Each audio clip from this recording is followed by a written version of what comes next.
Bien, buenas tardes. Bienvenidos todos al noveno encuentro de Anticípate al Cambio con ACADE y en esta ocasión de mano de uno de nuestros partners institucionales, Alcora, de Grupo Berspieren, que como conocéis todos es también la división de seguros de ACADE. Sabéis que gracias al apoyo de nuestros colaboradores como Alcora, ACADE viene celebrando numerosos eventos y encuentros educativos desde hace más de 40 años. Entonces, así que hoy, bueno, nos acompaña Alcora, nos trae a nuestro ponente invitado y también nos acompaña un integrante de su equipo. Son colaboradores que desde hace ya años vienen apoyando, quieren proteger e impulsar vuestros proyectos educativos para continuar así por la senda de la innovación y la excelencia. Así que a todos ellos, a todos nuestros colaboradores, muchas gracias y gracias al Cora, muy especialmente también por un largo camino juntos. Hace una semana celebrábamos el encuentro con la Universidad Europea, Virtualiza como puedas, la primera sesión.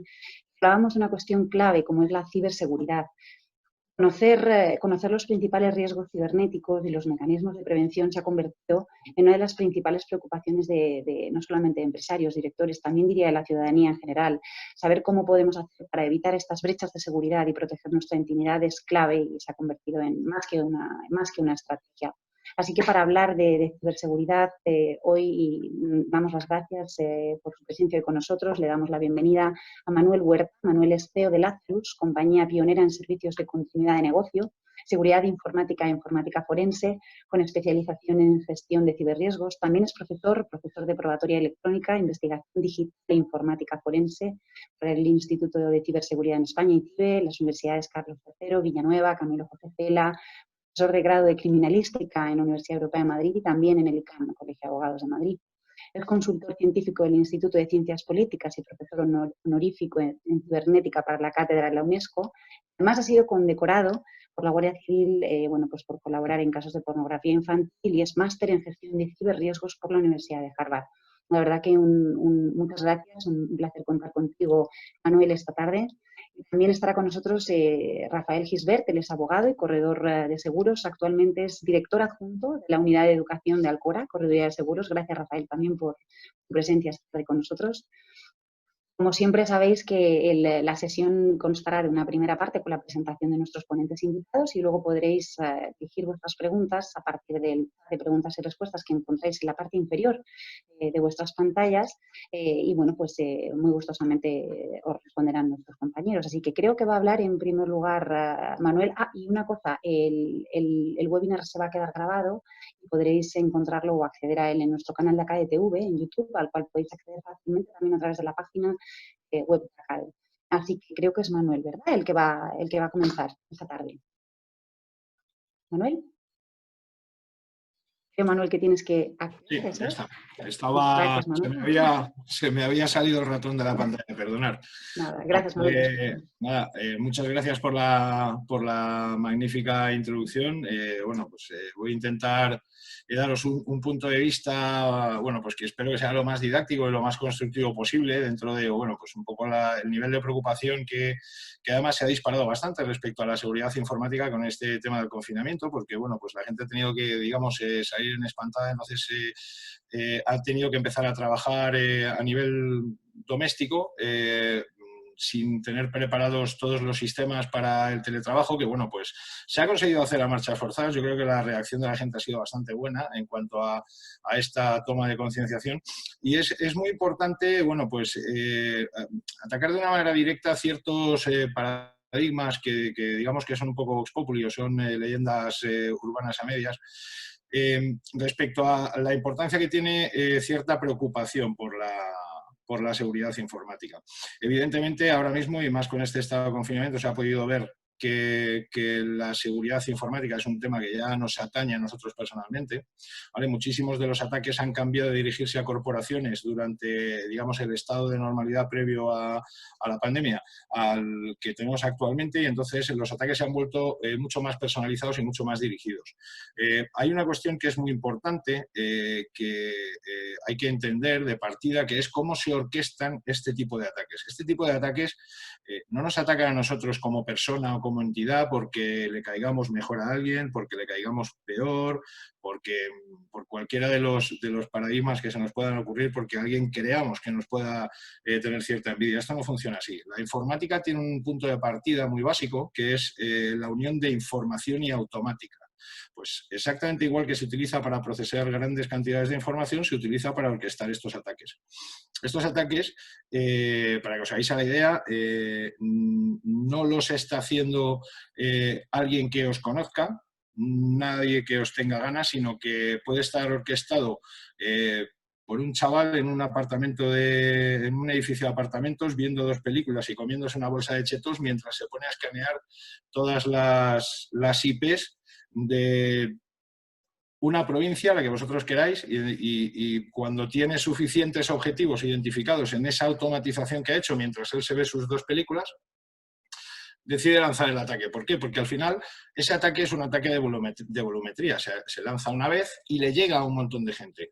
Con lo cual, ¿qué es lo que ha pasado? Pues que este entorno de la ciberdelincuencia actual ha convertido en delincuentes a gente que no sería un delincuente habitual. No es el típico delincuente aguerrido, grandote, matón, sino que es un chaval que sabe mucho y que desde su casa además sabe que tiene un montón de limitaciones en cuanto a problemas de extradición, sabe ocultar el dinero, sabe moverlo, y luego de ahí se van generando otra serie de redes, que es la ciberdelincuencia, que es muy importante, por ejemplo, que tengáis en cuenta que el dato de la ciberdelincuencia en 2018 movió a nivel mundial más dinero que el tráfico de drogas, con lo cual imaginaros que este tipo de actividad no va a hacer otra cosa que crecer.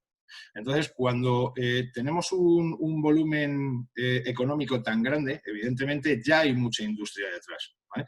Este chaval y este paso a delincuente que da este chaval en un edificio de apartamentos, pues cuando le vaya a ir viendo bien, contratará a otros amigos que serán igual de buenos que él y acabarán montando una estructura muy grande. Hay un dato muy curioso que sucedió el año pasado, el ransomware, que son los nuevos virus que atacan servidores, cifran todo el contenido y si no les pagas en moneda electrónica, en bitcoins, no te devuelven las claves y el cifrado deja irreversible el acceso a tu información.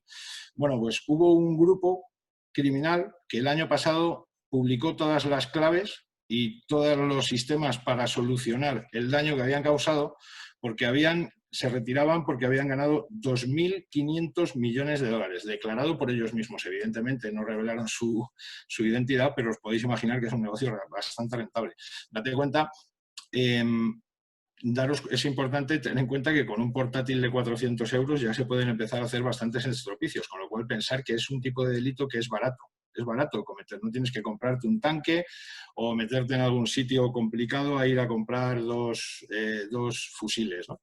Entonces, es una cosa que lo único que va a hacer es seguir creciendo. Luego además tenemos unos problemas jurisdiccionales a nivel mundial que son brutales para detectar y coger a este tipo de gente.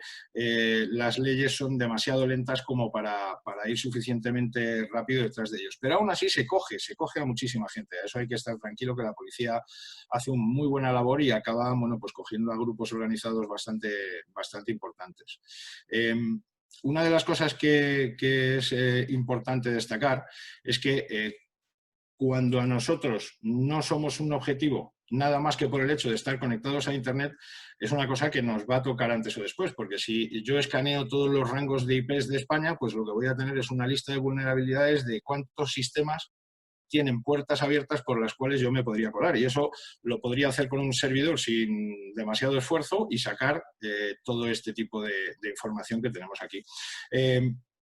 A partir de aquí, luego, por ejemplo, hay una cuestión que es muy importante y sobre todo que el reglamento europeo, el RGPD, ha puesto mucho foco en ello, que es el tráfico de datos de identificación personal. Para que os hagáis a la idea, por ejemplo, en Estados Unidos, el tipo de dato que se roba que permite identificar a una persona completa, es decir, nombre, apellidos, teléfono, número de la seguridad social, es decir, digamos una suplantación o unos datos suficientes como para generar una suplantación de una identidad completa de alguien, se paga de media el registro a $30. Imaginaros en un robo de credenciales en el que te hayas llevado 1 millón de credenciales, acabas de hacer un buen robo. Entonces, y además lo bueno es que esa base de datos la vas a poder vender varias veces. Luego existe la famosa Deep Web, donde se cuecen y se compran y venden todo este tipo de datos. Y bueno, pues yendo más allá, pues si alguna red organizada consigue datos, por ejemplo, en el entorno académico, datos de filiación, pagos de universidades, identificaciones con DNI, titulación y demás, sería relativamente fácil conseguir en una filtración toda esa información y hacernos pasar por alguien, abrir una cuenta electrónica, pedir un crédito y dejarle la responsabilidad al titular real de esos datos, que no de esa cuenta. Entonces, siempre y cuando los sistemas electrónicos y la recopilación suficiente de información permita hacer este tipo de cosas, bueno, pues nos vamos a seguir encontrando continuamente con este tipo de circunstancias. Sería importante trasladaros también que esta volumetría y estos volúmenes de ataque de los que os estoy hablando no son una cosa residual, sino que componen un porcentaje del tráfico de Internet absolutamente enorme. De hecho, quiero compartiros una pantalla para que veáis exactamente cómo se está viendo esto en tiempo real, ¿vale? Y esto que deberíais estar viendo en pantalla, lo estáis viendo, no sé si se ve. A ver, perdonadme. Perfectamente, Manuel, perfectamente. Vale, es que no ha puesto el marquito amarillo de que estuviera compartiendo la pantalla y me ha hecho dudar. Perdonad. Para que os hagáis a la idea, esto es lo que se puede analizar simplemente observando en los grandes nodos de Internet a nivel mundial el tipo de tráfico que se está moviendo por Internet a nivel global. Esto que parecen misiles que van de un sitio a otro, cada uno de los colores lo que está representando es un tipo de ataque de tráfico. Es decir, si yo estoy intentando secuestrar sistemas, utilizo un tipo de tráfico. Si estoy mandando spam en correos, utilizo otro tipo de tráfico. Y entonces, bueno, pues identificando este tipo de tráfico, tenéis ahí los distintos colorines que lo que representan es el tipo de ataque que se está haciendo. Como podéis estar, bueno, supongo que lo veis con la resolución suficiente, bueno, pues están catalogados los orígenes de los ataques, los destinos, el tipo de ataque, la volumetría, pues para que os hagáis a la idea, por ejemplo, Estados Unidos está recibiendo una media de 10,4 millones de ataques por minuto. O sea, que es una volumetría muy importante. ¿Por qué? Pues evidentemente no hay una persona detrás de cada uno de esos ataques, sino que se automatizan máquinas para que ataquen otras máquinas. Entonces, siempre y cuando esto se pueda automatizar, estaremos todos expuestos a recibir este tipo de ataques.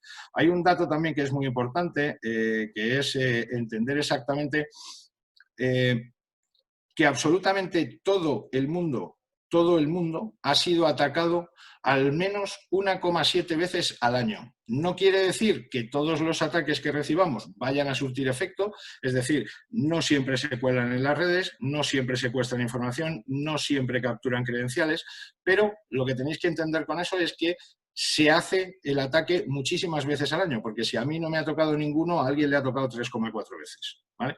Para que os hagáis a la idea, cuando hablamos de la automatización y de la industrialización de todo este tipo de ataques, pues es una mera cuestión de estadística. Hoy tienes una IP, mañana otra y a lo mejor te puedes librar en algún cambio de IP 2 o 3 veces, pero en cualquiera de los casos las empresas grandes tienen cada vez más personal asignado y más departamentos al pie de la seguridad, porque al final la continuidad de negocio está basada absolutamente toda en sistemas informáticos, ¿no? Entonces, yendo un poco, por ejemplo, a casos en los cuales, digamos, un sector se le puedan automatizar ataques, como puede ser el sector de la sanidad. Hace unos cuantos años en las clínicas, bueno, pues en algunas ciudades aquí en España sufrieron auténticos caos. Los sistemas educativos exactamente lo mismo. Se pueden estar atacando, bueno, pues desde escuelas infantiles en las que podemos estar robando desde cámaras IP que se utilizan para vigilar distintas instancias, podemos estar robando las bases de datos completas de usuarios, padres, datos bancarios, domiciliación, cualquier cosa que nos permita identificar gente y hacernos pasar por ella. Y luego una cosa más grave todavía es que nos hagamos pasar, por ejemplo, por un centro educativo. Es decir, podemos mandar a un colegio que tenga 1.500 niños, mandarles un mail haciéndonos pasar por el colegio, diciendo que tienen que pagar pues, el seguro de responsabilidad civil, la excursión que se le ocurra a alguien de turno y 1.500 niños a 30 euros la excursión sale un dineral y hay tardes que no lo ganamos ninguno, con lo cual daros cuenta de que si esto lo hacemos en 17 colegios la misma semana, pues evidentemente la volumetría económica de la que estamos hablando es muy, muy alta. ¿Y el coste cuál ha sido? Pues a lo mejor en vez de un portátil de 400 euros hemos tenido que utilizar 2 porque hemos decidido que atacábamos más colegios, ¿no? Entonces, es importante que penséis que simplemente por el hecho de estar conectados podéis ser un objetivo. Tenéis que ser cada vez más conscientes. ¿A quién de los que están escuchando aquí no ha recibido correos de bancos que no tiene, solicitándole que vuelva a meter sus datos de cuenta porque han detectado actividad sospechosa y le van a bloquear la cuenta? Pues a mí me ha llegado de bancos que ni conozco, a vosotros exactamente igual, y cuando no, os ha llegado un correo que os ha tocado la lotería en Australia, que muchos ni habéis ido. Entonces, muchas veces el sentido común te pone en alerta de este tipo de cosas. Hay luego muchas estafas que son muchísimo más sofisticadas. Recientemente, bueno, pues tuvimos que investigar unas circunstancias que afectó a una compañía de seguros porque por una filtración de un cliente suyo, identificaron cómo hacerse pasar por la compañía de seguros, simularon un dominio muy parecido al de la compañía de seguros y bueno, pues se hicieron con una prima de una póliza de casi 100.000 euros y evidentemente ese dinero vuela muy deprisa, lo tienen todo preparado y es bastante complicado que consigan luego recuperarse esas cantidades. Entonces, al final la filtración no es solo cuestión de que nosotros protejamos o tratemos de proteger los datos que tenemos de terceros, como puedan ser, bueno, pues, de alumnos o datos de pago de cualquier cliente en cualquiera de las circunstancias, sino los nuestros propios, porque los nuestros propios se pueden utilizar para estafar a nuestros clientes en los que ya tenemos una relación de confianza y evidentemente, bueno, pues va a ser mucho más fácil que si alguien recibe un correo que cree que es mío, lo abra y siga cualquier link o abra cualquier documento creyendo que pueda estar enviándoselo yo. Pues pasa lo mismo con este tipo de entidades. Hay una cosa que es muy, muy importante también tener en cuenta, que es que en el momento que sucede algún tipo de ciberincidente, los costes para gestionar este tipo de incidentes no son baratos, requieren de especialistas que escasean muchísimo. De hecho, se estima que solo en España faltan 10.000, más o menos 10.000 puestos de trabajo solo para la parte de seguridad, o sea que os podéis hacer la idea de la cantidad de demanda que hay en esto y que luego además complica muchísimo la delimitación de responsabilidades, porque a diferencia de digamos, hablando en el entorno de seguros, pues si nos roban la moto, pues vamos donde estaba la moto y la moto no está. Pero aquí nos pueden estar robando los datos y los datos seguimos teniéndolos, con lo cual no nos damos cuenta de que nos han efectuado un crimen. Nos podemos dar cuenta cuando se empiezan a levantar denuncias, a reclamar responsabilidades por parte de terceros de datos que nos han sacado a nosotros y que no sabíamos que teníamos.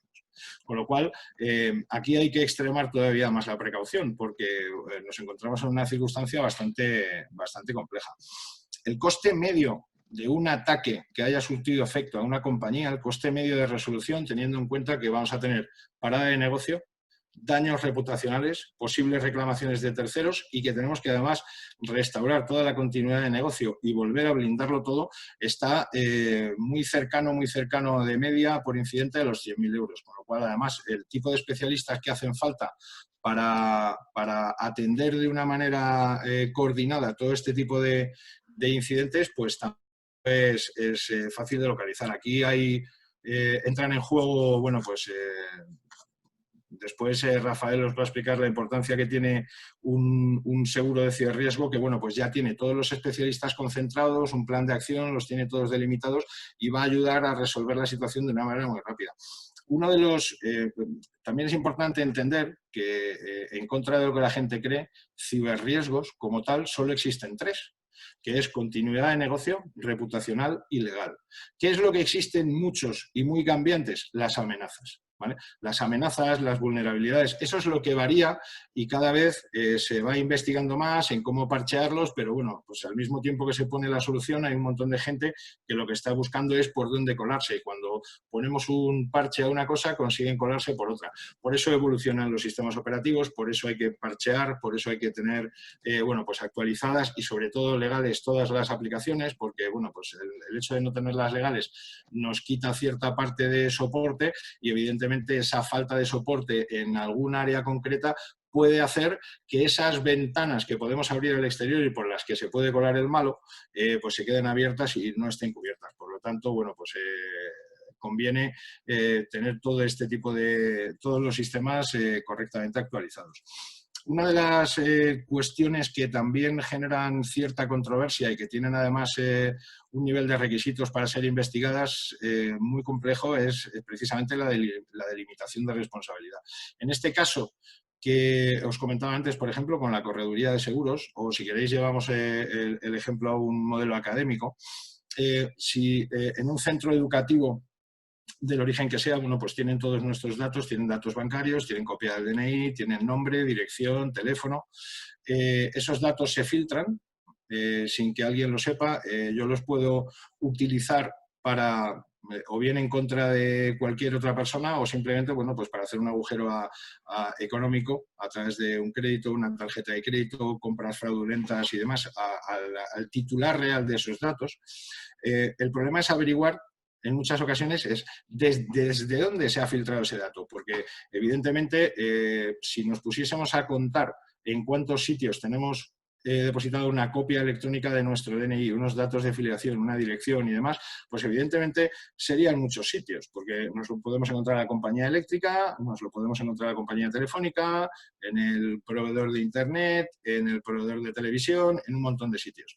Cuando sucede una filtración de este estilo y nos llegan a hacer una suplantación con un daño económico, identificar de dónde ha salido exactamente ese dato es una cuestión muy, muy compleja, ¿vale? Porque hay que seguir el dato, hay que ver el dato que se ha utilizado en ese tercero para generarnos ese daño económico, exactamente con cuál de los distintos datos que hemos facilitado nosotros a las distintas compañías coincide para saber cuál es el origen de la filtración.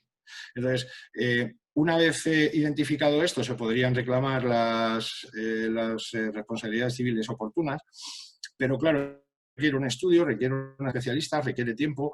Perseguir el dato, que es la manera de poder identificar cuál ha sido el origen, es un trabajo muy complejo en muchas ocasiones, porque bueno, la cantidad de datos nuestros que existen en tal cantidad de sitios es tan amplia que bueno, pues en los últimos años se ha desarrollado un modelo de investigación que a lo mejor a algunos suena, que es OSINT, que es investigación basada en fuentes abiertas. Nosotros hemos hecho investigaciones a nivel mundial y no os imagináis las cosas que hemos podido conseguir y localizar, verdaderas cosas sorprendentes incluso para nosotros que estamos más o menos acostumbrados a estar escarbando siempre, digamos, en los pozos oscuros de un montón de sitios. Y es alucinante la cantidad de información que se puede obtener. O sea que realmente si no tenemos cuidado en cuanto a cómo gestionamos determinado tipo de cosas, si no somos suficientemente conscientes de la importancia que tiene la seguridad en todo el uso cotidiano de los dispositivos electrónicos que utilizamos, pues podemos acabar teniendo, bueno, pues encontrarnos con sorpresas bastante desagradables. Hay una cosa que os quería enseñar aquí para que vieseis un poco la distinta evolución que ha llevado, por ejemplo, desde el confinamiento, determinado tipo de actividad comparado con la actividad del año anterior, en el que vemos que, por ejemplo, este año el malware ha descendido mucho, se han intentado hacer muchas más intrusiones por un motivo muy sencillo, porque si yo estoy trabajando dentro de la seguridad perimetral de mi compañía, antes del confinamiento, y las medidas electrónicas que hay eran suficientemente buenas, pues la intrusión estaba muchísimo más complicada, ¿no? Cuando hemos tenido que irnos a trabajar desde casa, nuestra seguridad perimetral en ese caso desciende bastante, aunque estemos utilizando VPNs y demás, tenemos otro montón de dispositivos conectados en la misma red que no tienen los mismos niveles de seguridad que tenemos dentro de ese entorno perimetral. Entonces, bueno, pues podéis ver, por ejemplo, en pantalla cómo han subido casi un 30% las intrusiones. El malware, bueno, pues se ha tratado de dispersar y se han hecho, bueno, pues para que os hagáis a la idea, en la primera semana solo en España se retiraron 204 webs fraudulentas que estaban recaudando dinero para ayudas para el COVID, para sanitarios, para donaciones para comida, eran todo fraudes absolutos. O sea, estabas donando el dinero a un malo, a un delincuente. Entonces, el COVID se ha convertido en una excusa perfecta, sobre todo en las primeras semanas que había muchísimo desconcierto. Cualquier cosa que nos llegara de la evolución del COVID, la solución para el COVID, oye, mira cómo está la situación con esto, pues la gente tenía una tendencia a pinchar. A casi todos os habrá llegado por redes sociales, por WhatsApp, concretamente se ha movido mucho, un mapa de la evolución del COVID. Bueno, ese mapa lo que hacía era dispersar un troyano bancario. Entonces, cuando tú entrabas a interactuar con ese mapa, en el momento que le dabas al link que pasaba por WhatsApp, pues te mostraba un pequeño mapa de cómo iba evolucionando y cómo ha ido creciendo el mapa. El mapa era bastante llamativo. La verdad es que, digamos que los ganchos se los trabajan suficientemente bien como para que generen interés, y ese interés que hemos visto nosotros se lo traslademos a un tercero y le convenzamos también de que pueda pinchar en esto. Bueno, pues realmente lo único que estaba escondiendo era dispersar un troyano bancario, que además de los más peligrosos que hay, para capturar luego pues todas las credenciales que con total seguridad en el estado de confinamiento todas las acciones bancarias o un aumento de las mismas iba a ser absolutamente exponencial. Y bueno, pues yo creo que bueno, pues dentro de las limitaciones de tiempo que tenemos en el webinar de hoy, que luego, bueno, pues en cualquiera de los casos, a través de los organizadores, si queréis trasladar cualquier otro tipo de pregunta o queréis cualquier otro tipo de aclaración, ampliación de información o información relativa a esto, estoy absolutamente encantado de compartirla con vosotros.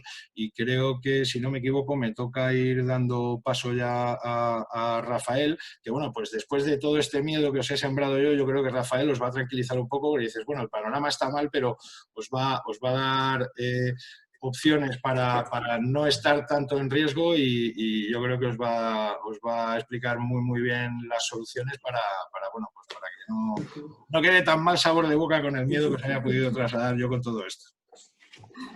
Muy bien, pues Manuel, muchas gracias. Siempre es un placer escucharte a la vez que se le ponen a uno los pelos de punta. Buenas tardes a todos y muchas gracias a Cade, a Beatriz, a Óscar. Y bueno, vamos a dar paso a mi parte de la exposición, que básicamente... Un momento, por favor. Vamos a ver. Bien. Básicamente lo que vengo a exponeros no es ningún tipo de oferta ni de producto, sino una solución muy concreta que viene a continuación de todo lo que Manuel nos acaba de exponer. Él ha dicho varias cosas fundamentales. La primera, ¿por qué se producen los ciberataques? Se producen porque son rentables, ¿no? Es decir, hay una persona detrás o hay una organización detrás que obtiene un lucro, una fuente de ingresos de ello, y por lo tanto va a continuar haciéndolo. Por otra parte, ha dicho también algo muy fundamental en este caso, y es que la seguridad total no existe. O sea, no es, ya podemos tener un manual en nuestras vidas, en nuestra empresa, en nuestro colegio, en nuestra escuela de danza, pero es bastante probable que en algún momento de nuestras vidas nos toque, que suframos un ciberincidente, una brecha de seguridad y que tenga éxito. Y que tenga éxito significa que nos roben los datos, que suframos un secuestro virtual, que alguien bloquee nuestros servidores, y por lo tanto es algo que nosotros tenemos que empezar a considerar, el buscar una solución adecuada para cuando ese momento o bien llegue o bien pueda llegar, ¿vale? Ha dicho también Manuel que los ciberriesgos, como todos sabemos, existen y que además en esta situación se están multiplicando exponencialmente. Es lógico, una de las situaciones es que ahora mismo todos los colegios pues tienen gran parte o prácticamente toda su plantilla trabajando en remoto, tanto los alumnos como los profesores, con equipos propios, con equipos que no se conoce muy bien cuál es el estado de vulnerabilidad que pueden tener, y por lo tanto no solamente se han multiplicado los ataques, sino también el éxito de los mismos, y por lo tanto pues hay que estar debidamente protegidos. ¿Qué han hecho las empresas? Y como tal, pues también lógicamente los colegios, los centros de educación infantil, han tratado de adoptar una serie de medidas de carácter preventivo, como puede ser instalar antivirus, un firewall o acometer determinadas acciones que son de sentido común, como por ejemplo hacer copias de seguridad deslocalizadas fuera del colegio, a través de una empresa o directamente en la nube, por si podemos llegar a tener una pérdida de información que tengamos capacidad de recuperarlo. Sin embargo, no es suficiente, porque como decíamos, se puede llegar a producir el daño. El contratar una póliza de ciberriesgo, un ciberseguro, precisamente empieza aquí, es decir, en el momento en el que el daño se ha producido, cómo vamos a materializar la respuesta, cómo vamos a tratar de volver a la normalidad sin que eso ni suponga la paralización de la actividad, ni, como decía Manuel, nos suponga un importe que el centro no pueda asumir, ¿vale? Bien, dejadme un momento que trate de compartir la pantalla y comenzamos. Bien, ahora vamos a ver. Realmente las pólizas de ciberriesgo no son nuevas, ya vienen existiendo pues, desde hace más de 10 años y bueno, en Alcora llevamos mucho tiempo distribuyéndolas. ¿Por qué es ahora cuando las ponemos más de manifiesto? Precisamente por lo que comentábamos antes. Hay una demanda exponencial de tratar de buscar una seguridad en este terreno, ¿vale? Prácticamente todas las compañías ya tienen una póliza de multirriesgo y a pesar de que son bastante heterogéneas, es decir, no son fácilmente comparables, sí que podemos ver unas características comunes, que es lo que yo quiero señalar aquí en mi presentación, ¿vale? En primer lugar, vemos una serie de servicios preventivos. Lo pongo esto con una línea separada de puntos porque realmente estos servicios preventivos están encaminados a determinadas acciones que son previas a que el ciberataque tenga éxito. ¿De qué tipo? Pues en este caso hablamos de la instalación por parte de la aseguradora de un software de protección o llevar a cabo copias de seguridad e incluso hacer una auditoría, un análisis de la vulnerabilidad de la red o de la web y a partir de ahí, pues lógicamente, dar las recomendaciones oportunas para que el centro o la escuela de idiomas de turno pues de los pasos oportunos para tratar de estar mejor protegida frente a un ciberataque, ¿vale? Bien, este estado previo, digamos, ya lo pasamos cuando entramos en las propias características o en las garantías propias de un seguro de ciber, que es cuando tenemos el incidente.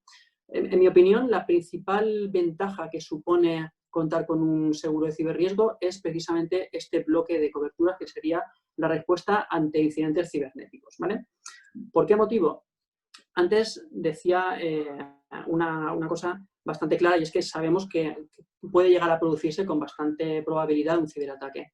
Pero el problema es que no sabríamos cómo actuar en ausencia de un seguro de estas características. Si mañana tenemos un siniestro relacionado con el inmueble, se nos rompe una tubería, pues todos por sentido común vamos a conocer o tratar de dar una solución de andar por casa. Vamos a llamar a un fontanero, vamos a cortar el agua, pero si realmente sufrimos un ciberataque que ha tenido éxito, vamos a estar bastante desorientados y no vamos a saber a quién acudir.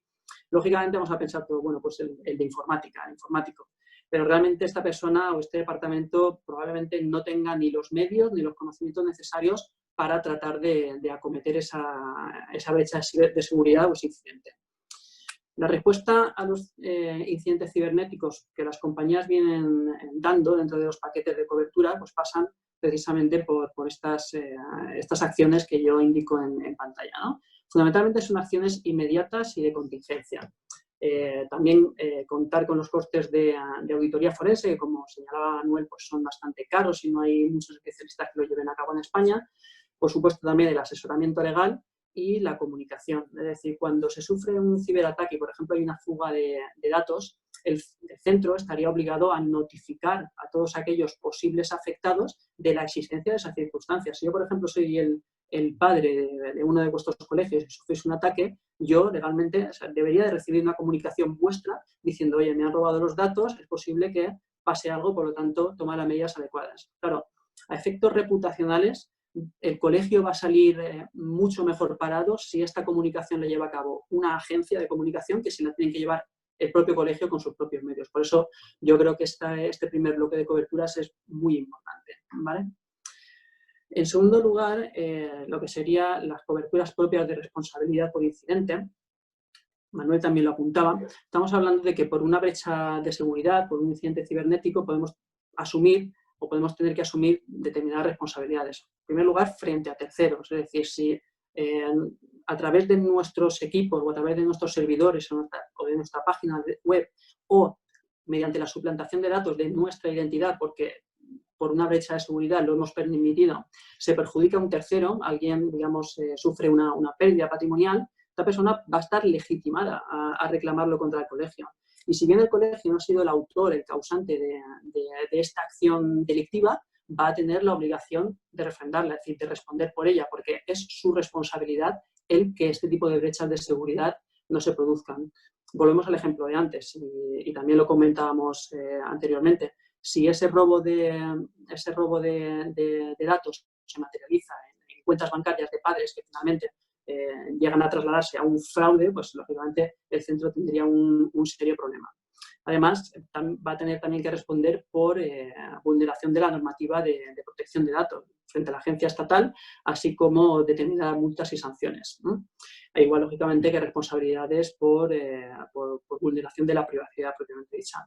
Bien, una póliza de ciberriesgos va a venir no solamente a amparar todas estas reclamaciones, sino también a acompañar al centro o a la Academia de Idiomas o al Centro de Educación Infantil durante este proceso, con el asesoramiento legal y con todas las acciones que procedan. Bien. En cuanto a la paralización de la actividad, los daños propios, es también un apartado importante a tener en cuenta, porque no solamente se va a tener el centro que asumir la responsabilidad por los daños que haya causado, sino también que va a tener que asumir unos daños propios importantes. Estamos hablando de paralización de la actividad como tal, es decir, que de repente pues, tenga que cerrar hasta subsanar el incidente cibernético durante X días. En un colegio a lo mejor es un caso más remoto, pero no es improbable. Pero pongamos, por ejemplo, una fábrica, una cadena de trabajo que le bloquean los servidores, no pueden acceder, no pueden trabajar durante X días. En un colegio sería más complejo, pero podría suceder, ¿vale? Lo que desde luego sí que podría suceder es una pérdida de beneficios. Es decir, si por un ataque cibernético que ha tenido éxito, pues debo dejar de facturar durante X tiempo o pierdo una parte del negocio, pues lógicamente eso va a suponer un lucro cesante que una póliza de ciberriesgos podría venir a complementarlo. ¿Bien? Si además el ataque, que normalmente no tiene ningún tipo de miramiento, pues supone un borrado de datos o una destrucción de los propios equipos, pues ahí vamos a tener unos costes importantes. Los datos al final, el poder restaurar copias de seguridad tiene un importe que va a tener que asumir el centro en ausencia de un seguro, pero por ejemplo la reposición de equipos dañados, vamos por ejemplo un colegio que tenga aulas de informática, 3, 4, estaríamos hablando de en torno a ¿cuánto? 80 equipos, pues eso, si durante el ataque se han roto esos equipos, pues tendría un coste importante, ¿vale? En último lugar, en cuanto a las coberturas de fraude y ciberextorsión, esto lo he dejado aparte porque, como antes decía, que las pólizas son bastante heterogéneas, no todas ellas lo cubren o no todas ellas lo cubren en su totalidad, aunque ya mayoritariamente el mercado ha venido a dar amparo a estos dos supuestos. Bien. El fraude, como decíamos, puede ser frente a terceros, es decir, se puede suplantar la identidad de un colegio para producir una estafa a un padre, o por el contrario, el ciberdelincuente puede usurpar la identidad de uno de nuestros proveedores y hacer que nosotros incurramos en un fraude. Bien, estos dos supuestos, las pólizas a día de hoy ya están comenzando a darle cobertura. Por lo tanto, con la contratación de un seguro de ciberriesgo, llegado el caso, pues podríamos poder recuperar este importe que nos ha sido defraudado. Y en último lugar, en cuanto al ransomware, el secuestro informático, también sucede que no todas las compañías lo cubren, pero progresivamente todas vienen incluyendo esta cobertura ya en los seguros de ciberriesgo. La pregunta clave es aquí, ¿se cubren los rescates? La respuesta es que sí, gran parte de las compañías ya lo cubren. Sí que es cierto que no lo recomiendan, porque automáticamente vas a pasar a entrar en la base de datos de unos ciberdelincuentes que saben que tú pagas.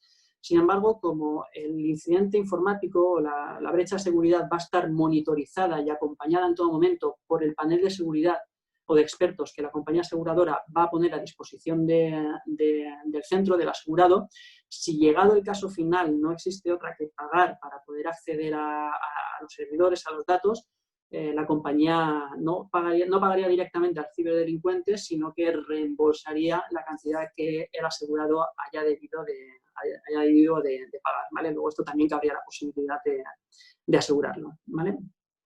Bien, pues estos serían los principales hitos o grupos de coberturas o garantías que actualmente nos podemos encontrar en un seguro de ciberriesgos. Todas ellas son importantes y todas ellas pues garantizan que en el caso de que un incidente de seguridad cibernética tenga éxito, pues tanto la continuidad del negocio esté garantizada como el daño reputacional sea el mínimo posible y pueda revertirse, y que a efectos legales pues tengamos tanto una cobertura como un asesoramiento legal durante todo el proceso. Yo creo que es una situación bastante que el mercado asegurador ha sabido responder, ha sabido dar una respuesta que está a la altura. En mi opinión, antes os lo apuntaba, creo que la principal ventaja de un seguro de ciberriesgo es la respuesta ante incidentes, porque estaríamos muy, muy, muy perdidos si mañana sufrimos un ataque informático que ha tenido éxito y no sabemos qué hacer. La diferencia si tenemos un seguro de ciber es que se llama un número de teléfono 24 horas y, lógicamente, tras las comprobaciones oportunas, tenemos un panel de expertos en todas las áreas. Vamos a tener informáticos, vamos a tener abogados, vamos a tener una agencia de comunicación que van a hacer todas las acciones pertinentes que hay que hacer rápido de parte del colegio para que el incidente tenga la menor repercusión posible, ¿vale? Por último, por situar un poco lo que es el seguro de ciberriesgo a día de hoy. Lo cierto es que, como el seguro es un mercado muy competitivo, ya prácticamente todas las compañías no solamente tienen un producto en el mercado, en portfolio, sino que tienen un producto muy bueno y además tienen un producto bastante barato. Es decir, que comparativamente hoy podemos hacernos con un seguro de ciberriesgo mucho mejor y más barato que hace 5 o, por supuesto, que hace 10 años. Por lo tanto, yo creo que es importante que cualquier centro, cualquier academia, cualquier centro de educación infantil valore la posibilidad de contratar un seguro por las posibles implicaciones que podría tener el no tenerlo en el caso de sufrir un incidente, ¿vale? Bueno, pues hasta aquí llegaría mi presentación. Lógicamente, ahora nos conocéis y si queréis obtener más información o plantear cualquier supuesto puntual de una situación concreta que os haya podido pasar y saber cómo una póliza de ciberriesgo respondería en este caso, pues estaríamos encantados de atenderos. Aquí tenéis mis datos de contacto, aunque lógicamente a través de ACADE también podéis poneros en contacto conmigo, ¿vale?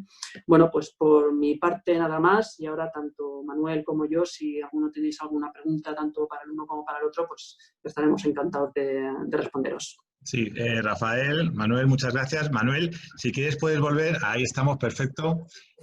Vamos a hacer un tema, si quieren los participantes, vamos a dar la posibilidad de hacer preguntas en directo. Es decir, si alguien quiere hacer alguna pregunta, que levante la mano y le damos paso. Mientras tanto, yo, Rafa, te voy a hacer una pregunta. Más o menos, para valorar el coste de estos seguros, ¿en qué función de qué? ¿De las máquinas que tengo? ¿De los datos? ¿Cómo se valoran estos? Bueno, cada compañía va a tener en cuenta determinadas magnitudes, aunque fundamentalmente la que más va a pesar va a ser el volumen de facturación. Es decir, una empresa que sea más grande, pues, lógicamente tendrá más empleados y, por supuesto, tendrá más equipos, ¿no? A partir de ahí, pues la compañía habrá una que desee conocer si los equipos son tablets o portátiles, pero bueno, a día de hoy, con muy poquita información, con el volumen de facturación se puede obtener ya una oferta, ¿no? Y sí que es cierto que dependerá de si el colegio es más grande o más pequeño, que el precio sea mayor o menor, pero lo que sí te aseguro, Oscar, es que es un precio completamente asumible, ¿no? Entonces, no es en función a lo mejor del volumen de datos que manejo, sino que es más bien de la facturación. Vale. Facturación y empleados, fundamentalmente. Vale. Manuel, tenemos una pregunta que nos dicen que entonces los antivirus que usamos así normales, comerciales, el Panda, es decir, los que son muy básicos no valen para nada, o tenemos que estar preocupados, tenemos que buscar antivirus muy potentes. A ver, realmente los antivirus funcionan todos muy bien. Funcionan todos muy bien. Hay también un pequeño estigma de antaño respecto a que los antivirus, cuando los pones y son muy buenos, se comen los equipos, luego te van muy lentos y tal. Eso ya pasó a la historia, los sistemas funcionan excepcionalmente bien, incordian muchísimo menos que antiguamente, pero la cuestión es que sin antivirus no podemos estar. De hecho, para que os hagáis a la idea, si el sistema operativo detecta que no tienes antivirus, instala uno por defecto. O sea, es importante que esté. ¿Por qué? Pues porque al final, como comentaba al principio, todo esto es una cuestión de automatización. Entonces, si no tenemos antivirus, lo que estamos ampliando es que es la posibilidad de que nos haga efecto el ataque. Si no tuviésemos ningún tipo de antivirus, el ataque sería efectivo un 70% más de casos de los que nos llegan. O sea, el antivirus para muchas cosas y siempre, siempre hay que tenerlo. Mira, tenemos una pregunta en directo. Gloria Cabedo, si quieres. Buenas tardes. Hola, buenas tardes. Hola, Gloria. Pues nada, aquí tenemos a Rafael y a Manuel, lo que tú quieras. Hola, buenas tardes. Mira, con todo este tema de en los centros de enseñanza hemos optado por el tema de las plataformas y concretamente nosotros pues utilizamos el Zoom, pero empezaron a decir que si el Zoom tenía poca seguridad, qué tal, y entonces pues hubo gente que se asustó porque decían que si les podían coger los datos de sus cuentas y demás. Entonces, mi pregunta es, bueno, serían dos preguntas. Por un lado, el tema de la plataforma, si tú consideras que es seguro la plataforma de Zoom y seguir trabajando con ella. Y por otro lado, nosotros como centro ya tenemos un seguro de responsabilidad civil. El seguro de responsabilidad civil que tenemos, que cubre tanto a administrativos como a profesorado, ¿no estaría cubierto ya en el caso de que debido a un administrativo o un profesor por algún correo pudiese ser la entrada para un atacante? Pues bueno, si quieres, Rafa, contesto primero la parte de Zoom. Además me la conozco muy bien porque, bueno, uno de los primeros artículos identificando las vulnerabilidades que tenía Zoom en su momento, pues lo escribí yo y he salido en un montón de medios hablando de ello, porque después del primer incidente que hubo un segundo, pero Zoom los ha resuelto todos rapidísimamente y ahora mismo Zoom es exactamente igual de seguro que cualquier otro tipo de plataforma, con lo cual no tengáis ningún miedo a utilizar Zoom porque actualmente está completamente parcheado y es completamente seguro. Sí que es cierto que ha tenido tuvo en su momento un problema de seguridad, al igual que lo tiene el sistema operativo y se parchea, y multitud de herramientas que se utilizan y que utilizamos habitualmente se encuentran agujeros de seguridad y se resuelven. Yo solo voy a puntualizar una cosa y creo que le debo dar paso a Rafa respecto al tema de RC. El problema que tiene la RC estándar es que si no tiene contemplado que la RC se pueda poder o se active derivado de algún tipo de incidente cibernético, no necesariamente va a estar cubierto, con lo cual es bastante probable que esa RC no sea suficiente, pero eso os lo va a explicar muchísimo mejor Rafa, seguro. Vale, gracias, Manuel. La pregunta, Gloria, es muy oportuna. La póliza de responsabilidad civil de explotación que tiene un colegio, fundamentalmente cubre dos cosas: daños materiales y daños personales. Por daños materiales hablamos de que venga un vendaval, se lleve una teja del colegio y caiga encima de un coche. Eso sería un daño material. Un daño personal, que un niño sufra un accidente, se le quede una secuela y al colegio le toque indemnizarlo. Eso sería un daño personal. ¿Qué quedaría fuera o qué no se cubriría todo en las pólizas de responsabilidad civil de explotación estándar de los colegios? Los daños patrimoniales, es decir, el daño que provoca, digamos, un menoscabo en el patrimonio de un tercero, que sería uno de los supuestos típicos de, por ejemplo, un fraude que se ha extendido desde el colegio por un robo de datos. Las pólizas que nosotros mediamos de responsabilidad civil sí que es cierto que tienen una cobertura específica para estos daños patrimoniales y que además se extienden también a dar una cobertura también específica para supuestos de vulneración de la normativa de protección de datos. Pero es cierto lo que apuntaba Manuel, que normalmente existe una exclusión genérica de todo lo que tenga que ver de un supuesto de ámbito cibernético, ¿vale? Luego, por ello también es importante que, además de contar con una póliza de responsabilidad civil de explotación completa, el apartado ciber esté cubierto, ¿no? Muy bien. Muchas gracias. Gracias, Gloria, a ti. Gracias. Tenemos a Connie, que luego le vamos a dar entrada en directo, y era una preguntita para ti, Manuel. En nuestra academia estamos utilizando Google Classroom, tanto para dar clases en directo como para subir ejercicio y material. ¿Es segura esta plataforma? Sí, el nivel de seguridad de Google es ejemplar a nivel mundial. Es un auténtico ejemplo de lo que es la preocupación por la seguridad. Google en general es muy activo y además tiene analíticas de seguridad como capa extra de seguridad, por ejemplo, de analítica del comportamiento. Entonces, es bastante seguro utilizar Google. Sinceramente, creo que es posiblemente una de las mejores opciones a nivel de seguridad. Muy bien, Manuel. Vamos a dar paso a Connie. Vamos a ver. Connie. Connie, ¿puedes hablar? Hola. Está silenciada, yo creo. Sí, estoy silenciada. ¿Me oyes ahora? Ahora sí, ¿Hola? perfectamente. Ok, perfecto. Quería preguntar la seguridad por nuestras páginas web, porque este año hemos decidido hacer la matrícula, etcétera, muchas cosas a través de nuestra página web para que sea más fácil para nuestros alumnos. Y como no tenemos ya centro abierto en sí para que puedan acudir. Y eso, ¿qué opinas? Porque, claro, nosotros estamos a través de la página, tenemos como creo que estamos usando Google Forms, y de ahí, pues ellos ya llenan sus datos para el curso que viene. Y nos devuelven a través del servidor. Claro, es un website y se me ocurre ahora que siendo un website puede ser más vulnerable que otras cosas. Quería saber si hay que tener un seguro, ¿qué seguridad tiene una página web en ese sentido? Bueno, sí, pues la página web la tenemos que entender como una parte en la que evidentemente le tenemos que prestar mucha atención en cuanto a la seguridad, porque sobre todo en el ejemplo que estás exponiendo es el escaparate de entrada y de salida. Además, bueno, pues realiza, aparte de ser, digamos, la visión de tu entidad, recoge y envía datos y los datos quedan almacenados ahí. La cuestión que tienen las páginas web es que están mucho más expuestas que una empresa que tiene la web separada de su entorno habitual. Cuando vosotros además estáis utilizando el entorno web como ERP, vuestra aplicación central, digamos, está directamente en nube, ¿vale? Y además está conectada a vuestro sistema central. Hay que prestarle una especial atención.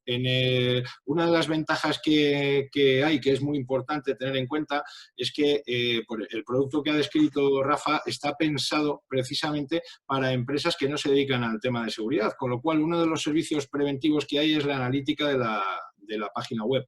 ¿Por qué? Pues porque en la página web los tipos de riesgos que existen son riesgos distintos y sobre todo tienen una capacidad de propagación muy alta. Es decir, si nosotros tenemos una navegación media en un entorno educativo de 10.000 usuarios únicos al mes, que es una cifra bastante normal, si tenemos algún tipo de infección en la página, esas 10.000 personas que pasen por allí se van a llevar ese virus puesto.